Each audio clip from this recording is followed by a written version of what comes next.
Lucio, maaaring nakatakas sandali, ngunit sa huli, hindi siya nailigtas ni Tanggol mula sa kamay ni Roberto. Ito ang kanyang kamalasan, sapagkat ipinagtapat niya ang lahat na para bang hindi niya kilala si Roberto, isang taong walang sinasanto kahit sino. Hanggat may kumikilos laban sa kanila o sa gereros, si Roberto mismo ang nagtatapos. Kaya't nagtapos ang buhay ni Lucio sa bala ni Roberto. Sa ibang dako, ginawang laruan ni Rocky Boy si Mang Donato. Paulit-ulit na sinaksak, iniwang wasak ang katawan. Ngunit dumating si Tanggol. Agad na itinago ni Rocky Boy si Donato at nagkunwaring takot. Sinasabing may narinig siyang pulis sa paligid. May takot sa kanyang tinig, ngunit kumikislap ang apoy sa kanyang mga mata. Habang nagkukunwari, pinunasan niya ang dugo sa kanyang mga kamay at ipinahid ang basag na bote sa kanyang paa upang mag-iwan ng huwad na ebidensya. Nilingon ni Tanggol ang paligid. Mariin ang panga, sinuyod ang madilim na pasilyo. May mali. Mabigat ang katahimikan, hindi natural. Sariwa ang amoy ng dugo at kalawang. Sa kabilang panig ng lungsod, nakatayo si Roberto sa harap ng basag na salamin, hawak ang baril na parang sagrado. Kahit matapos patayin si Lucio, hindi pumikit ang kanyang mga mata. Truth, bulong niya, is as deadly as a bullet. Ngunit sa kanyang konsensya lumitaw ang isang pangalan. Donato, ang taong nakakaalam ng ugat ng kanilang kapangyarihan. Isang lihim na kapag nabunyag, yayanigin ang imperyo ng gereros. Bumalik kay Tanggol. Nasaan si Mang Donato? Mariin niyang tanong, habang ang anino ng bakal na rehas ay bumabagsak sa kanyang mukha. Wala, nakatakas, sagot ni Rocky Boy. Ngunit sa ilalim ng mesa gumalaw ang paa. Umalingaw-ngaw ang mahinang ungol, napakurap si Tanggol. Sa sandaling iyon, nabasag ang maskara ni Rocky Boy. Sumugod si Tanggol. Sumiklab ang laban. Basag na bote at salamin ang pumuno sa ingay ng silid. Biglang sumugod ang mga armadong lalaki, ngunit hindi sila pulis. Umalingaw-ngaw ang tensyon. May sumigaw na humiga sila sa sahig, ngunit wala silang uniforme. Ang gabi ay naging mas nakakatakot na larangan ng digmaan. Sa dilim ng Quiapo, lumitaw ang mga pamilyar na mukha. Mga lalaking nagtatago sa anino, naglilingkod sa mas malaking anino. Sa gitna ng putukan at kaguluhan, gumapang si Mang Donato, duguan ngunit buhay, iniabot ang kuwenta na nakasabit sa kanyang leeg kay Tanggol. Tanggol, makinig, pulong niya, bago siya muling kinaladkad ng mga armado. Sa labas, pumuhos ang malakas na ulan, para bang ang langit mismo'y naghuhugas ng kasalanan ng gabi. Sa loob ng van, tinipon ni Mang Donato ang huling lakas at bumulong. Hindi ikaw ang iniisip mong ikaw, ngunit naputol ang kanyang salita sa preno ng sasakyan. Sa harap nakatayo ang isang figura, payat ngunit matatag. Si Roberto, 2 multo ng nakaraan ang nagharap. Matagal na, malamig na wika ni Roberto. Sa kabila ng sakit, ngumiti si Donato. Hindi ka nagbago, ngunit huli na. Sa likod ng van, biglang nagliwanag ang recorder. Narinig na nila, dagdag ni Donato. Namilog ang noo ni Roberto. Sumiklab ang putukan, ngunit hindi kay Donato. Isa sa kanyang mga tauhan ang bumagsak, tinamaan mula sa itaas. Sa bubong, naroon si Tanggol, hingal, nagliliyab ang mga mata. Magkasabay nagsimula ang ulan at putukan. Tumakas si Roberto sa makipot na eskinita. Iniwan ang tanong na nagbukas ng bagong sugat. Sino ang tunay na gerero? At sino ang nakatagong kaaway? Magkita tayo sa susunod na video. Mag-subscribe kayo lahat, i-like ang video, at manatiling nakaantabay. Kinabukasan, kumalat ang mga bulong sa lungsod. May audio recording na naglalantad ng sikretong ugnayan ng sindikato. Mga pangalang kayang magpabagsak ng trono ng kapangyarihan. Si Rocky Boy, sugatan at nagtatago Hawak ang trumpo card, ang lokasyon ng recorder, kapalit ng kanyang kaligtasan. Ngunit siya'y tinutugis ng isang misteryosong babae, may tatak ng apoy, siya ang tunay na tagapamagitan. Sa huling eksena ng gabi, binuksan ni Tanggol ang lumang kahon na iniwan ni Donato. Sa loob ay litrato ng bata at isang palamuting may ukit na simbolo ng gerero. Nabahiran ng takot at pagkagulat ang kanyang mga mata. Sa likod ng litrato, nakasulat ang apelyidong matagal na niyang iniiwasan. Umalingaw-ngaw ang sirena sa malayo. Saka pa lang nagsimula ang digmaan. Kapag lumabas ang katotohanan, wala itong pipiliing panig. Wawasakin nito ang lahat. Nagpanukala si Tanggol ng ligtas na kanlungan. Isang lugar na hindi matatagpuan kahit ng pulis. Hindi nagtitiwala si Ramon kay Rocky Boy, ngunit wala nang pagpipilian si Tanggol. Kapit sa patalim, kaya't sumama siya rito. Pagkatapos, tinanong ni Tanggol si Ramon ang kanilang susunod na hakbang. Sagot ni Ramon, "Panahon na. Atakihin natin ang gereros. Wala nang maliligtas." Narinig ni Victorino ang usapan ni Nabitsi at Punggay. Plano ni Punggay na dalhin si Tanggol sa gereros. Nagulat si Victorino, ngunit agad gumawa ng palusot si Punggay.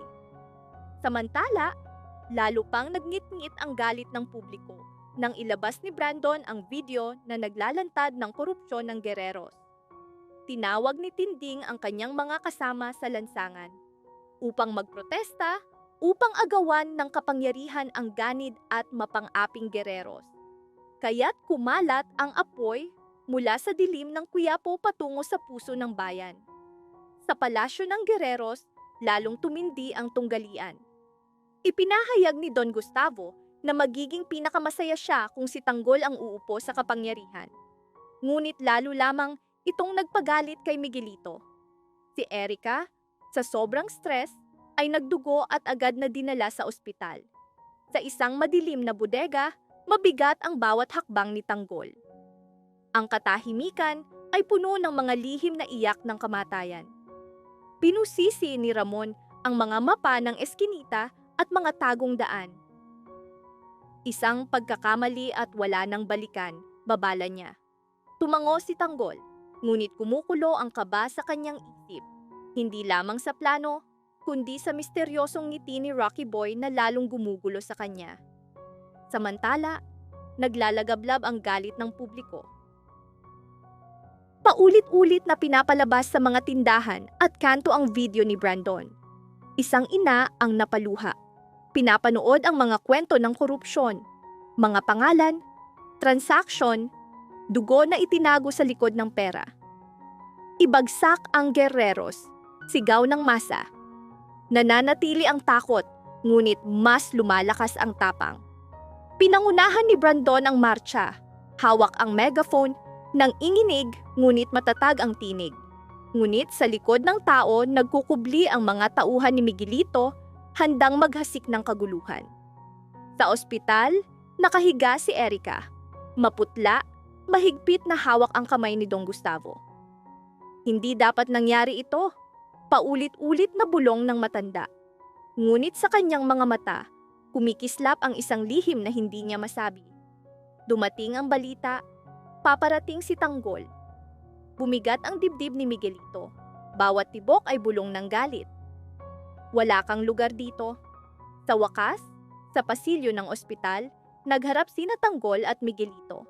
Nagtagpo ang kanilang mga mata, sugat at puot nagliliyab. Walang salita, agad sumiklab ang laban. Sigawan, basag na salamin, yumanig ang ospital. Sinubukan ng mga guwardiya na pigilan ngunit huli na. Sumugod si Tanggol na parang bagyo, lumaban si Miguelito na parang apoy. Sa sandaling iyon muling nagdugo si Erica. Napahinto si Tanggol. Sinamantala ni Miguelito ang pagkakataon at sinaktan siya. Habang bumabagsak si Tanggol, narinig niya ang bulong. Hindi mo alam ang buong katotohanan. Sa labas, naghalo ang sigaw ng protesta at putukan. Nagsimula na ang planong atake ni Ramon. Hindi na mapipigilan ang digmaan. Sa madilim na tulay, inambus ang konvoy ng gereros, sa ulan ng bala. Naghalo ang dugo at ulan, nagkalat ang mga bangkay. Walang awa si Ramon. Ito ang hustisyang matagal nang ipinagkait. Ngunit sa gitna ng labanan, lumitaw ang pamilyar na mukha, si Victorino. Hawak ang baril, nanginginig, at sa likod niya si Punggay, sa wakas lumantad ang pagtataksil. Ayaw ko nito, hikbi ni Punggay. Ngunit wala akong pagpipilian. Biglang umalingaw-ngaw ang putok. Bumagsak si Victorino. Walang nakakaalam kung sino ang bumaril. Sa mataas na bubong, nakatayo si Rocky Boy, tahimik, hawak ang radyo. Pinakikinggan ang kaguluhan, ngumiti siya. Perfecto? Bulong niya. Nabunyag ang katotohanan. Siya ang nag-orkestra ng lahat. Mga ligtas na kanlungan, impormasyon, oras ng pag-atake, lahat plano niya. Hindi siya kampe kay Tanggol o sa Guerreros.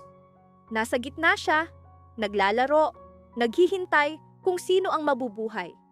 Sa ospital, muling bumangon si Tanggol. Sugatan, ngunit hindi natalo. Hinabol niya si Miguelito hanggang sa parking lot. Sa ilalim ng matinding ilaw, muling nagharap ang dalawa.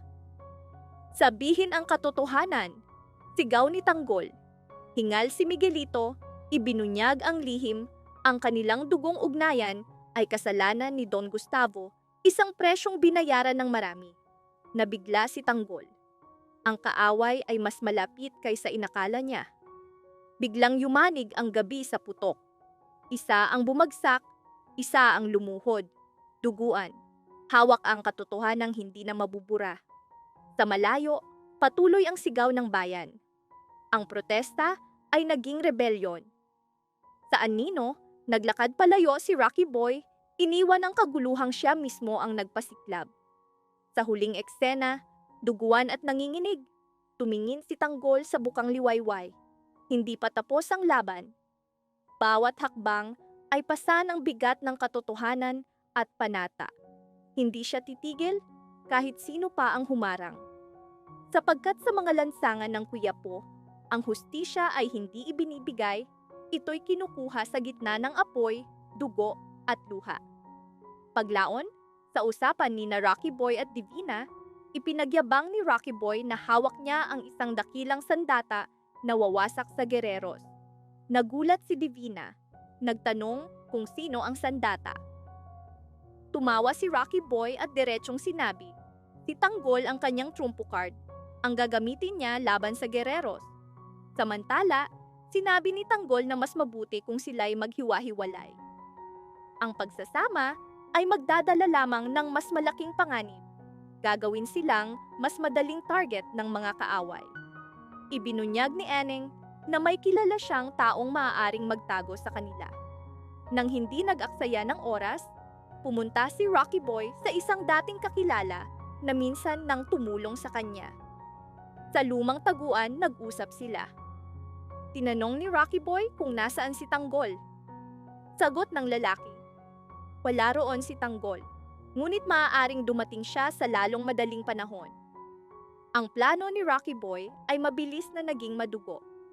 Nang tangkaing umalis ng kanyang kasamahan mula sa taguan, pinigilan siya ni Rocky Boy at sinaksak sa isang iglap. Bumagsak ang lalaki sa malamig na semento, umuungol sa sakit habang kumalat ang dugo. Nagliliyab ang mga mata ni Rocky Boy, nanginginig ang kamay na may hawak na kutsilyo, ngunit walang bakas ng pagsisisi. Puro galit at kabaliwan lamang.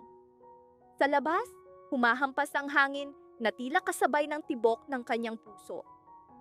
Patawarin mo ako, malamig niyang bulong, kailangan kitang patahimikin. Biglang huminto ang isang motorsiklo sa labas ng taguan. Bumaba si Tanggol, pawisan, ramdam ang masamang presensya. Mabigat ang katahimikan, tila babala ng panganib. Bago pumasok, narinig niya ang putukan sa malayo. Maingat siyang lumapit sa pinto. Sa loob, gumapang ang sugatang lalaki, nagiiwan ng bakas ng dugo. Tanggol, mahina niyang bulong. Nakasandal si Rocky Boy sa dingding, nagkukunwaring takot. Pagbukas ni Tanggol ng pinto, Itinago ni Rocky Boy ang kutsilyo at sumigaw, "Bilisan mo! Inatake tayo!" Napahinto si Tanggol. Sinuyod ang silid, duguan ng sahig, isang lalaking naghihingalo at si Rocky Boy na nag-aakto bilang biktima. Ngunit sa kanyang mga mata walang takot, kundi laro ng tagumpay. Pinisil ni Tanggol ang sugat ng lalaki. Pilit pinipigil ang pagdurugo. "Sino ang may gawa nito?" tanong niya. Bago pa sumagot, namatay ang ilaw. Sa dilim kumislap ang kutsilyo. Umalingaw-ngaw ang hininga at mabilis na hakbang ni Rocky Boy. Sa huling sandali nakaiwas si Tanggol, tumusok ang kutsilyo sa dingding. Sumiklab ang matinding laban. Gumulong sa sahig, suntukan, hingal at lakas nagbanggaan. Sa labas, dumating sina Enteng at ang kanyang mga tauhan. May dala silang balita, may espiya sa kanilang hanay at ginagamit ang pangalan ni Tanggol. Nanginig sa galit si Enteng. Ang pangalang iyon ay kayang sirain ang tiwala at buhay nila. Sa loob, umiyak ang sugatang lalaki, ngunit nalunod ang tinig sa ingay ng laban. Tinamaan ni Tanggol ang panga ni Rocky Boy, natigilan ito ngunit agad na gumanti. "Ikaw ang aking trumpo card," sigaw ni Rocky Boy. "Kapag bumagsak ka, matatapos ang gereros?" Sa sandaling iyon pumasok si Divina, hawak ang baril, puno ng takot at pagmamahal sa mata. "Ama, tama na," sigaw niya. Natigilan si Rocky Boy. Sinamantala ni Tanggol ang pagkakataon upang iligtas ang sugatang lalaki at itulak si Divina palayo. Ngunit sa kanyang pag-atras, biglang umaling-awngaw ang putok, isang aksidenteng discharge. Ang hindi inaasahang bala ang nagmarka ng simula ng bagong kabanata, dugo, pagtataksil, at pagkawasak ng ugnayan ng pamilya. Tinamaan sa balikat si Tanggol, sumiklab ang kaguluhan. Dumating si Enteng, nagsisigawan ang mga tao na ibaba ang baril. May umiiyak, may nagmumura. Sa gulo, nakatakas si Rocky Boy sa likod, dala ang sikretong folder. Mga ebidensya laban sa gereros, pangalan, tirahan, at higit sa lahat, isang video na nagbubunyag ng dugong ugnayan ni Tanggol sa gereros. Sa ospital, ginagamot ang sugat ni Tanggol. Ginamit ng naghihingalong lalaki ang huling lakas upang bulong. Hindi siya ang tunay na kaaway. May mas dakila pa sa likod nito. Pagkatapos ay tuluyan ng pumikit. Samantala, nakarating si Rocky Boy sa isang abandonadong gusali at tumawag sa misteryosong numero. "Tapos na," wika niya. "Nabiyak ko na sila." Sa kabilang linya, isang hindi kilalang tinig ang tumawa. "Mahusay, ihanda mo na ang huling kabanata." Kinabukasan, kumalat ang balita sa lungsod.